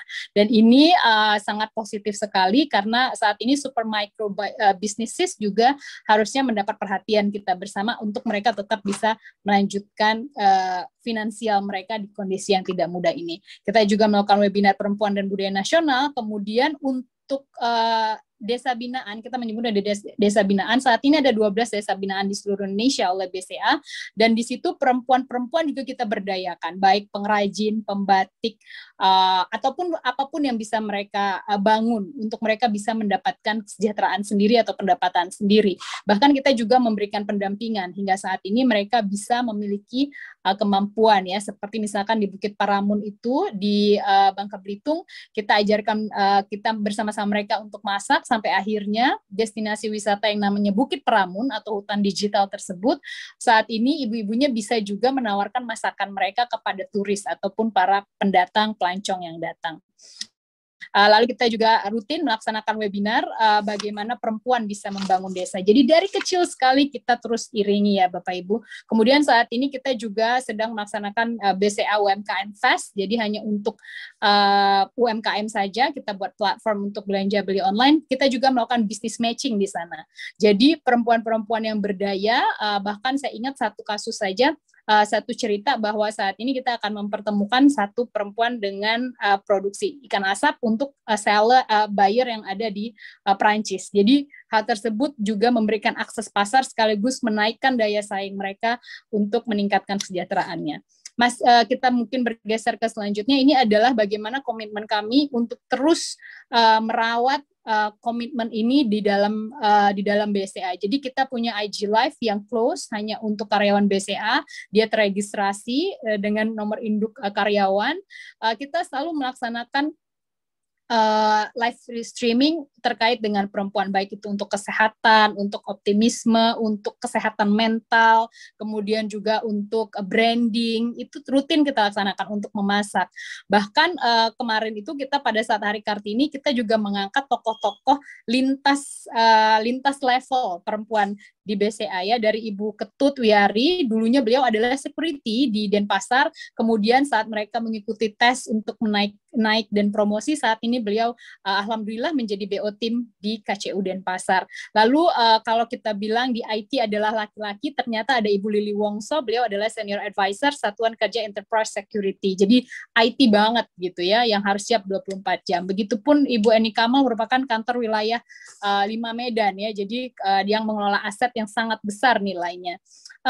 Kemudian kita juga bersama, kita punya direktur HR kita adalah juga perempuan, Ibu Lianawati Suwono. Kemarin kita juga menggelar podcast bersama, menjadi perempuan yang berpengaruh, dan kita harap apa yang kita lakukan ini bisa membangun optimisme tidak hanya internal tapi juga eksternal, dan kita akan terus melanjutkan ini untuk sustainability ekonomi Indonesia, dan jangan lupa salah satu backbone-nya adalah perempuan Indonesia yang berdasarkan BPS menunjukkan hampir separuh adalah perempuan. Maka kita percaya ketika perempuan bisa memiliki daya saing, di situ ekonomi juga akan tumbuh dengan sangat signifikan dan juga memberikan dampak bagi society. Saya rasa itu yang bisa saya sampaikan. Saya sebenarnya punya video, tapi sepertinya waktunya sudah terbatas mengenai digitalisasi. Saya pikir itu saja. Kami kembalikan kepada Mbak Sitiya selaku MC. Oke, terima kasih banyak Bu Hera. Videonya nanti kalau Bu Susi selesai tepat waktu, ada waktu kita bisa puterin ya. Jadi jargon BCA Bank Capek Antri itu udah nggak ada lagi ya, karena semua udah digitalisasi. Sudah wassalam ya Mbak Cynthia. Sekarang tagline-nya BCA senantiasa di sisi Anda. Yes. Kapanpun ada di mobile phone, kapanpun bisa digunakan. Kita punya fasilitas. Oke, asal jangan sampai lupa sama suami sama istri ya. Di sisi Anda jangan BCA terus. Kita belanja dulu. Oke, thank you so much Bu Hera. Sebelum masuk ke Bu Susi, Teguh kamu mau kabur ya? Karena kamu sudah ditunggu sama Kartini lain. Waduh, kamu bikin jelas. Iya, ada Kartini lain Bu. Sini. Terima kasih Bapak Ibu semuanya. Sampai ketemu lagi, sehat-sehat semuanya. Oke, terima kasih banyak Manda alias Teguh. Terima kasih Bu Manda. Bu Cynthia, saya mungkin juga dengan rendah hati mohon izin boleh. Oke. Terima kasih atas kesempatannya dari Isigo dan juga di Origin. Mbak Neneng, terima kasih, sehat selalu. Pak Niki, terima kasih. Kemudian Bu Susi, terima kasih. Sampai bertemu lagi. Panitia seluruhnya. Terima kasih banyak. Terima kasih. Salam dari keluarga besar BCA untuk Bapak Ibu semua. Selamat sore. Assalamualaikum warahmatullahi wabarakatuh. Terima kasih Hera. Salam. Terima kasih banyak Bu Hera. Ntar kita ketemu lagi ya di event berikutnya. Harus dong. Okay. Thank you Bu Cynthia. Yeah, thank you. Yeah. Oke, last but not least, Ibu Susi Nelina. Silakan. Akhirnya kebagian. Injury time ya. Udah saatnya. Injury. Baik, selamat sore. Assalamualaikum warahmatullahi wabarakatuh. Buat peserta yang masih hadir pada sore hari ini, izinkan saya mengucapkan terima kasih pada penyelenggara acara sore ini dari Bu Neneng dan Bu Cynthia. Terima kasih atas undangannya, The Origin dan Igiko. Dan tentunya kepada sahabat saya, Pak Niki Hogan yang sudah menjadi open speaker tadi ya, dan ibu-ibu dan para narasumber yang sudah tidak hadir, tapi luar biasa acaranya, perempuan tangguh di era digital ini karena masih bulan April ya, jadi masih sah bicara hal-hal yang berbau-bau Kartinian. Oke, next. Sedikit mau bicara angka-angka lagi nih, udah sore gitu ya, dan tadi sudah berat gitu angka-angkanya, tapi biar gimana kita dari industri keuangan kan biasanya selalu tampil dengan angka-angka ya, dan data sedikit, jadi sedikit aja izin saya ingin mengulik kembali ya bahwa peran dari Ibu Kartini yang sudah lahir 150 tahun yang lalu ini gelombangnya luar biasa ya. Tadi kita lihat dari narsum-narsum yang sebelumnya bahwa peran di Indonesia ini semakin mengambil peran yang penting ya, menduduki jabatan-jabatan yang penting juga gitu ya. Kita lihat bahwa komposisi dari penduduk Indonesia hampir merata ya antara perempuan dan wanitanya, tapi bisa dilihat juga bahwa komposisi investor pasar modal tadi disebutkan juga ya Bu Desri, hampir 40%. Artinya perempuan semakin melek terhadap investasi pasar modal. Nah, lalu dilihat juga bahwa komposisi dari investor saham di MNC Sekuritas sendiri angkanya ternyata lebih besar dari rata-rata di Bursa Efek Indonesia. Saya nggak tahu kenapa ya, mungkin di MNC Sekuritas saat ini kami ada 3 direksi dan 3-3-nya perempuan gitu. Mudah-mudahan bukan itu yang menyebabkan banyak perempuan yang akhirnya jadi buka rekening di MNC Sekuritas. Tapi tentunya perempuan dengan segala kelebihan dan kekurangannya, saya melihat bahwa dominasi dan perannya ini makin penting. Next. Oke, perempuan melek investasi ya, kita lihat bahwa perempuan ini melek investasi. Kenapa? Bisa dilihat mereka memegang tanggung jawab utama untuk mengelola kebutuhan rumah tangga. Ya, disebutkan bahwa perempuan itu memang beda sama laki-laki. Laki-laki itu memang size otaknya lebih besar, Kakak Cynthia, tapi perempuan itu punya memori dalam otaknya itu yang lebih besar dibandingkan pria. Ya, memori dalam mengolah informasi. Ya, jadi perempuan itu bisa dibilang, ingat ya, kalau kejadian yang sudah lewat-lewat itu salah satu advantage-nya dari perempuan. Jadi dengan adanya keunikan ini, perempuan bisa mengolah banyak informasi dalam waktu yang bersamaan, bisa melihat dalam berbagai angle yang berlainan, dan bisa mengambil keputusan yang cepat. Mungkin itu salah satu kelebihan perempuan. Saya mesti ngomongin yang kelebihannya aja ya, bahwa perempuan ini pegang peran penting dalam membentuk kebiasaan pengelolaan keuangan pada generasi selanjutnya. Perempuan ini juga perlu melek investasi karena sebenarnya pilihan kerjanya lebih terbatas. Kenapa? Karena ada stigmatisasi, ada budaya yang berkembang selama ini di masyarakat kita, bahwa perempuan dengan stigmanya bahkan di beberapa di daerah masih terjadi yang namanya kekerasan, ya, kalau nggak dibilang hanya masalah gender. Kita juga lihat bahwa angka literasi dan inklusi keuangannya perempuan ini juga lebih rendah. Tapi angka harapan hidupnya lebih tinggi, ya. Itu sebabnya perempuan memegang peranan yang penting. Oke, next. Nah, di sini kita lihat perempuan sebagai kekuatan ekonomi bangsa dan dunia. Ini tadi sudah disebutkan juga, saya perlu ulang lagi karena waktu kita terbatas, ya. Intinya Indonesia bisa meningkatkan PDB sampai 135 miliar per tahun di tahun 2025 jika partisipasi ekonomi perempuan dapat ditingkatkan. Next-nya. Ya. Nah, apa yang kami lakukan? Langsung aja, ya. Di MNC Sekuritas di era digital ini, awal-awalnya kita sempat pesimis, ya, ketika mulai masuk waktu itu bulan Maret, IHSG turun, transaksi drop, kita sempat pesimis, tapi kemudian sampai ke akhir tahun kita melihat banyaknya peluang yang terjadi di masa pandemi ini. Justru MNC Sekuritas tumbuh secara konsisten maupun meskipun di tengah pandemi ini dengan adanya digitalisasi. Kita tahu bahwa pasar modal Indonesia sebenarnya duluan, ya, kita familiar dengan yang namanya platform online trading dari tahun 1989 kalau nggak salah, ya. Nah, justru kesiapan para sekuritas dengan platform online tradingnya ini ternyata banyak sekali membantu performance company, ya. Kita lihat bahwa digitalisasi yang diwakili oleh platform online trading ini begitu mempermudah, menawarkan berbagai kemudahan, ya, dalam berinvestasi saham. MNC Sekuritas misalnya punya platform online trading yang punya berbagai macam feature. Nah, bedanya tadi mungkin sama Mbak Hera bekerja di perusahaan besar yang sudah tertata, ya. Kalau kami membangun platform online trading ini, kita benar-benar dengerin dari nasabah. Mereka perlunya apa, lalu kita buat.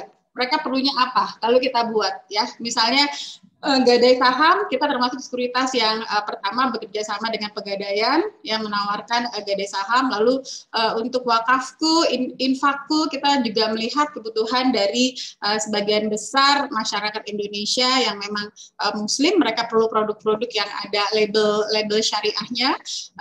Lalu kita melihat juga nasabah-nasabah yang advance, mereka perlu stok radar, gitu, ya. Jadi memang kita build sistem ini berdasarkan request dan permintaan dari nasabah-nasabah kita. Jadi kita memang harus akrab dengan digital, lalu kita tahu apa yang mereka butuhkan, gitu.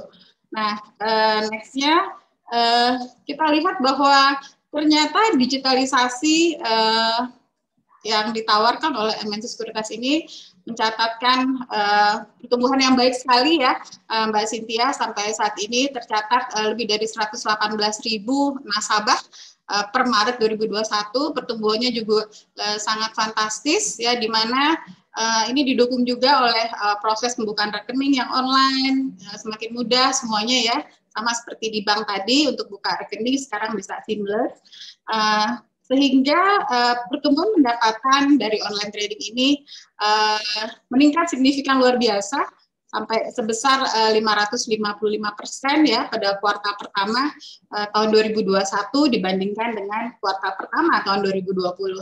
Jadi kita untuk mengembangkan digitalisasi ini, MNC Sekuritas berupaya untuk terus memaksimalkan ekosistem dan inovasi digital yang saat ini ada. Ya, jadi aplikasi-aplikasi yang ada di dalam MNC Trade akan terus kita kembangkan mengikuti dengan appetite dari investor. Sekarang katanya banyak newbie, ya newbie itu sukanya yang simple-simple gitu ya. Jadi kita akan tunggu kejutan dari MNC Sekuritas. Kita sedang mempersiapkan platform online trading untuk pasar para milenial ini. Sedikit lagi. Ngomong mengenai masalah digital, tentunya kita tidak hanya bisa bilang platform online trading, tapi semua harus kita rambah juga, termasuk yang namanya sosial media ya. Sosial media juga edukasi. Dulu saya sama Pak Niki Hogan itu keliling Indonesia, benar-benar dari Aceh sampai Papua ya Pak Niki ya. Kadang-kadang Pak Niki sampai lupa ada di kota mana gitu, saking setiap hari dia pindah kota. Tapi ternyata the beauty of digitalisasi ini benar-benar mempermudah hidup kita ya, sehingga kita aktif di sosial media, kita lakukan berbagai macam edukasi saham sepanjang Januari sampai Maret ini aja kita sudah adakan 202 kegiatan edukasi dengan 110.000 peserta edukasi. Lalu kuncinya sekarang ada di sosial media, di Instagram. Jadi setiap hari MNC Sekuritas risetnya pagi dan sore itu pasti live di YouTube dan di Instagram. Lalu untuk Instagram IG Live-nya sendiri kita kasih macam-macam topik yang juga setiap hari juga live juga. Nah di sini kita punya appetite-nya nasabah, kita coba entertain, kita coba edukasi semuanya, sehingga tadi peran perempuan yang saya lihat sangat dominan di MNC Sekuritas. Kami tidak melihat dari gender tentunya ya, kami melihat dari performance dan kinerja. Kami melihat banyak sekali perempuan-perempuan yang berdaya ya. Jadi di dalam kesempatan ini saya juga ingin mengajak para perempuan untuk terus bermimpi dan capai mimpinya ya. Jadi kita harus berdayakan diri kita sendiri. Tunggu, tadi masih ada satu slide ya. Next, tadi yang terakhir, oh ya ini penghargaannya. Jadi saya cuma mau cerita kalau tadi digital kita ini ternyata juga di-recognize oleh berbagai pihak eksternal ya. Kami juga mendapatkan beberapa penghargaan sepanjang pandemi ini. Dan tentunya ini membuat semangat dari para karyawan MNC Sekuritas untuk terus berkarya. Jadi sekali lagi Mbak Cynthia, dalam kesempatan ini saya ingin mengajak para wanita, para perempuan Indonesia untuk terus berbuat lebih baik ya, terus belajar ya, terus terutama digital ya, buat yang ngerasa kurang paham digital, nggak ada salahnya kita belajar sama yang lebih muda dari kita, dari subordinate, belajar caranya gimana, lalu kita terus memampukan diri kita sehingga kita bisa berdayakan semua orang-orang di sekitar kita, di organisasi, di keluarga, sehingga semua bisa kontribusi untuk pembangunan Indonesia. Ya. Oke. Terima kasih banyak. Terima kasih. Ya, terima kasih banyak Bu Susi. Aku jadi inget ya, tadi kan Bu Susi bilang waktu itu jalan-jalan sama Pak Niki keliling Indonesia ya. Lumayan lama kayaknya ya, pasti kalau keliling Indonesia pakai online, online bukan offline soalnya. Offline, bukan online, pasti banyak. Dan waktu itu pasti mikirnya begitu udah keliling Indonesia dapat nasabahnya banyak dong. Ternyata di-compare sama ketika pandemi ke sini dengan waktu jalan-jalan itu seberapa efektifkah perjalanan itu? Kelihatan sih di chart bahwa pertambahan investor itu memang luar biasa di pandemi ini justru ya, ketika kita sudah mulai launching platform online trading gitu. Tapi sebenarnya saya jalan-jalan kan biar lebih tahu appetite masing-masing di daerah seperti apa. Sekalian saya harus mengawal Pak Niki juga soalnya. Kebalik. Ini siapa mengawal siapa? Gue rasa berduaan saling mengawal supaya nggak kemana-mana. Anyway, digitalisasi di capital market emang dahsyat banget. Karena ini pembicara yang lain sudah pada kabur, jadi saya hanya bisa menanyakan kepada dirimu ya, Bu Susi. Ibu Susi ini adalah satu-satunya CEO yang lumayan lama banget yang aku tahu ya. Terus sama di capital market. Apa aku yang baru di capital market? Cuman di only one yang aku suka dengar namanya banyak bergentayangan di pasar modal adalah Ibu Susi sebagai CEO. Yang terakhir itu banyak banget inovasi-inovasi yang sudah dibuat oleh Ibu Susi, termasuk dapat. Bu Sintia suaranya kok kecil, tiba-tiba mengecil. Ya. Sekarang udah kedengeran? Ya. Banyak banget terobosan-terobosan yang udah dibikin sama Ibu Susi as a CEO, terutama kemarin dapat Muri kok nggak salah ya. Buka cabang paling banyak atau apa gitu, pokoknya dikit-dikit muri gitu. Dan always ada MNC Sekuritas. Kalau orang ngomong MNC Sekuritas pasti identik dengan Ibu Susi gitu kan.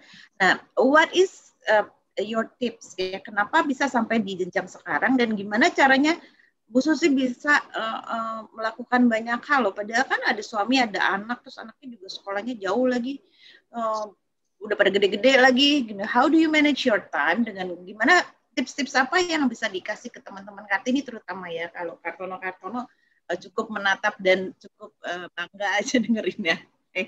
Ya, silakan Bu Susi. Iya, thank you. Sebenarnya simple aja. Satu, yang namanya hidup itu tidak pernah yang namanya status quo, nggak berhenti. Jadi yang namanya hidup terus berjalan, dan yang namanya hidup itu nggak boleh konstan. Harus bergerak, tapi bergeraknya harus progres. Ya, itu yang selalu saya juga camkankan ke teman-teman di MNC Sekuritas ya. Hidup itu harus progres, artinya apapun yang sedang kita kerjakan itu harus progres ya. Artinya kalau hari ini dapat 1 klien, besok harusnya 2, nggak boleh 1 juga. Besok lagi harusnya 4, besoknya lagi 8 dan sebagainya gitu kan. Tapi intinya kita hidup di dunia yang penuh dengan persaingan.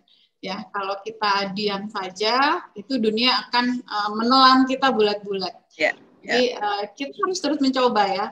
Buat saya percaya ada yang bilang, saya baca ya, perempuan itu boleh aja nangis gitu, tapi setelah itu kamu harus bangkit lagi dari kejatuhan kamu dan terus bergerak ya. Mungkin laki-laki sebenarnya sih suka nangis juga, tapi nggak malu menunjukkan gitu ya. Kalau perempuan kan mungkin secara karena memang secara emosional kita memang lebih banyak dilibatkan gitu ya. Jadi sah-sah aja gitu, tapi yang penting adalah bagaimana bisa bangkit dari keterpurukan itu, dan itu bukan sekali 2 kali saya alamin. Saya hampir 28 tahun di capital market pasti sudah mengalami namanya bangun, jatuhnya 3 kali gitu ya, terus bangun lagi gitu ya. Kalau yang Kakak Sintia lihat mungkin yang bangun-bangunnya aja gitu, tapi yang enggaknya nggak disosmetin gitu pasti kan.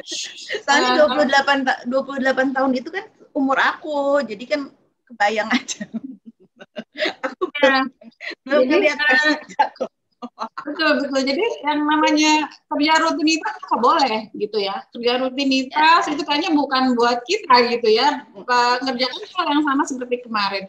Jadi apapun yang kita kerjakan, kalau sama hasilnya, kalau kerjainnya sama, ritmenya sama gitu, misalnya datang jam 8 lalu sampai lihat report apa gini, kirim, terus makan siang, terus pulang. Ya hasilnya sama juga gitu kan. Jadi kalau kita mau hasilnya beda, ya caranya melakukannya juga beda gitu. Cara melakukannya juga beda. Jadi mungkin itu aja sih, nggak perlu yang bagaimana, tapi yang penting tadi poinnya, kuncinya adalah hidup itu harus progresif gitu. Jadi kita nggak boleh lakukan hal yang sama kalau memang kita mau hasilnya beda. Nah, kan kadang-kadang nggak sabar nih, udah lakukan begini masih juga belum gitu ya. Nah, itu yang namanya kita perlu determinasi ya, perlu determinasi. Lalu pastinya kita sebagai perempuan, tadi pertanyaannya menyambung ke keluarga, kita perlu support system yang baik, yang mensupport, yang pasti nggak jauh dari keluarga inti ya, dari suami, dari anak-anak gitu ya. Nggak mungkin kita bisa berkarir sebagai perempuan, kita melahirkan anak-anak yang cerdas, yang berkarakter, yang bisa membangun Indonesia. Caranya ya pasti support systemnya. Jadi itu semua perlu dibina, dan karena nggak bisa instan sifatnya. Oke. Menarik. Aku kayaknya harus berguru dan belajar banyak sama Bu Susi yang 28 tahun. Men, itu tough banget. Dan dunianya kita dunia penuh dengan kelaki-lakian ya, maksudnya selalu dikelilingi oleh laki-laki. Baru belakangan aja kayaknya banyak perempuan-perempuan di capital market terutama ya. Apalagi dengan era digitalisasi rasanya bukan hal yang susah lah para perempuan-perempuan bisa achieve dan bisa menjadi tim manajemen yang bagus. Aku sih udah deket-deket nih, udah 6 kurang 15. Ntar lagi mau buka puasa kayaknya. Sebelum aku kasih aku baca kesimpulan dulu atau mau closing remarks Teh Neneng? Teh Neneng mau closing remarks sekarang? Nanya malah Bu Susi, boleh nggak aku nanya aja ya? Oke, nanya. Oke. Iya, Bu Susi kalau selama 28 tahun gitu ya, terus tadi MNC juga banyak banget kayaknya perempuan yang masuk. Nah, kalau dari lihat usia nih Bu Susi, rata-rata usia berapa kebanyakan perempuan yang menjadi barang capital market? Nah, itu yang pertama. Terus umumnya jadi apa tadi keputus. Jadi apa? Perempuan-perempuan yang masuk ke capital market yang melakukan investasi, trennya itu rata-rata di usia berapa? Itu yang pertama. Terus yang kedua, apakah umumnya mereka ibu rumah tangga atau mereka anak-anak muda yang memang dengan uang jajannya barangkali atau dengan gajinya. Nah, itu mungkin kelihatan nggak di ini trennya, khususnya untuk perempuan ya tadi yang saya tanyakan. Kalau data di MNC Sekuritas, memang dari sebagian besar perempuan kita, 70%-nya memang milenial, which is di bawah 40 tahun, Bu Neneng. Data dari ibu rumah tangganya juga ada, tapi memang didominasi oleh milenial tadi. Tapi ya di perjalanan fisik saya sebelum pandemi ini dengan Pak Niki, sebenarnya tadi saya sudah siapkan tuh. Pak Niki ingat nggak? Kita pernah ketemu satu oma-oma umur 77 tahun di Bitung. Bitung itu 2 jam dari Manado, pinggiran jauh gitu ya. Tapi ada oma-oma 77 tahun yang pegang saham, nggak ada di sini ya, Mbak Eranya, BBRI. Di Bitung itu ada kecamatan, ada PKK. Jadi PKK tuh ibu-ibu yang mereka memang semua pengen belajar saham itu seperti apa. Jadi itu suatu hal yang menurut saya membuat semangat ya. Itu kita jalan keliling Indonesia capek loh Kak Cynthia. Saya biasanya pergi balik hari. Jadi saya selalu pergi flight pertama jam 3 pagi saya udah bangun, flight pertama sampai sana ngomong-ngomong, terus pesawat terakhir saya pulang ke Jakarta. Kadang-kadang besoknya saya harus pergi lagi, tapi ketemu sama investor-investor yang seperti ini di daerah kecil gitu ya. Itu senang banget. Itu yang bikin kita semangat. Benar nggak Pak Niki? Pak Niki suruh ngomong dong Bu Cynthia. Iya tuh, boleh ngomong. Pak Kumis boleh ngomong. Tapi pengalamannya jangan yang sama cewek-cewek cantik ya. Pengalamannya sama yang punya sahamnya banyak gitu. Dan mereka yang mau emang interest untuk belajar investasi di. Ini yang nanya jangan aja. Kartini juga dong. Kartono boleh nanya Bu Susi nggak? Bu Susi, saya mau tanya soal diskriminasi di MNC Sekuritas itu. Kenapa tiga-tiganya direksinya wanita? Karena diskriminasi terjadi pada wanita. Ini kenapa pada laki-laki? Ada satu pria. Biasanya kita kombinasinya 3 perempuan dan 1 pria. Tapi prianya lagi nggak ada. Mungkin Pak Niki berkenan. Iya. Saya siapkan CV kalau gitu untuk ke MNC. Coba Pak Niki kasih tipsnya gimana ceritanya dengan kondisi digital sekarang. Aku sekarang suka impresif lihat emiten news dengan data-datanya itu loh. Maksudnya lumayan inovatif ya belakangan. Apa karena ada Pak Niki masuk ke situ jadi inovatif atau bagaimana? Tapi saya rasa Bu Susi setuju bahwa sekarang dengan penambahan jumlah investor sedemikian banyak, Tahapan berikutnya yang harus dilakukan adalah menjaga supaya mereka akan stay selamanya kalau bisa di pasar. Ya kan? Kita tahu FOMO dan lain-lain sekarang terjadi. Tugasnya Bu Susi dan Bu Cynthia dan Bu Neneng yang untuk menjaga supaya mereka akan stay selamanya di sana. Ya tentunya dengan kondisi mendapatkan keuntungan manfaat dari pasar modal kita.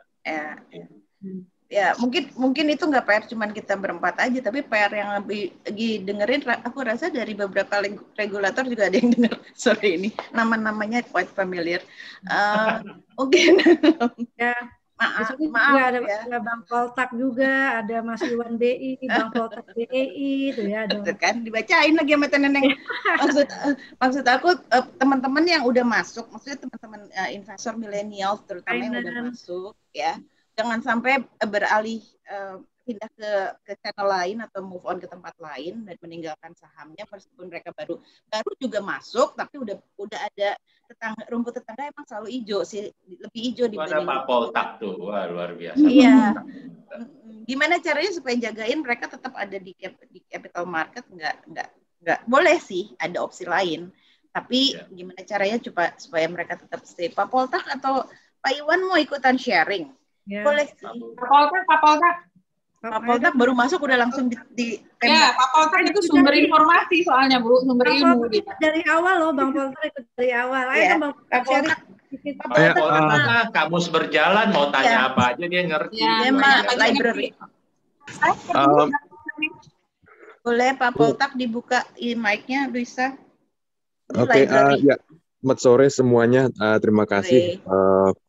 Ya, tapi saya setuju bahwa sekarang ini memang harus kanal digital karena banyak sekali inovasi, terutama sudah pandemi ini. Baru tadi pagi saya sharing session di BCA itu mengenai digital currency, dan memang perbedaannya dengan cryptocurrency. Jadi lebih detailnya mengenai peluangnya. Tapi memang dari pasar modal memang kita harus adaptif ya, karena banyak sekali investor-investor yang muda ini, atau boleh kata saya investor lah di kripto ini, generasi muda yang mereka tahunya adalah praktis, tersedia 24 jam, mau investasi ukuran kecil sampai besar, nggak ada masalah, dan lainnya.